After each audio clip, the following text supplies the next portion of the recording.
નમસ્કાર ખેડૂત મિત્રો, સ્વાગત છે તમારું ખેડૂત ચેનલની અંદર। આજે તારીખ 26 ડિસેમ્બર 2023 વાર મંગળવાર આજના ઊંઝા માર્કેટ યાર્ડના તાજા બજાર ભાવ। તો ખેડૂત મિત્રો, આજે ઊંઝા માર્કેટ યાર્ડની અંદર જીરુના સૌથી ઊંચા ભાવ 7,725 રૂપિયા બોલાઈ રહ્યા છે।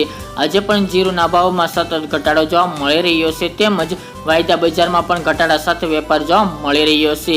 તો ચાલો ખેડૂત મિત્રો, આપણે જાણી લઈએ કે આજે રાયડો, જીરું અને અજમાના ભાવ શું ચાલી રહ્યા હતા। ખેડૂત મિત્રો, આજના ઊંઝા માર્કેટ યાર્ડના ભાવ જોઈએ તો જીરું 6,000 થી 7,725 રૂપિયા, રાયડો 980 થી 1,008 રૂપિયા, સુવા 2,200 થી 2,538 રૂપિયા, મેથી 1,111 થી 1,111 રૂપિયા, ઈસબગુલ 2,700 થી 4,000 રૂપિયા, અજમો 2,100 થી 3,001 રૂપિયો, વરિયાળી 1,400 થી 2,350 રૂપિયા અને તલ સફેદ 2,800 થી 3,350 રૂપિયા। તો ખેડૂત મિત્રો, આ હતા આજના ઊંઝા માર્કેટ યાર્ડના તાજા બજાર ભાવ।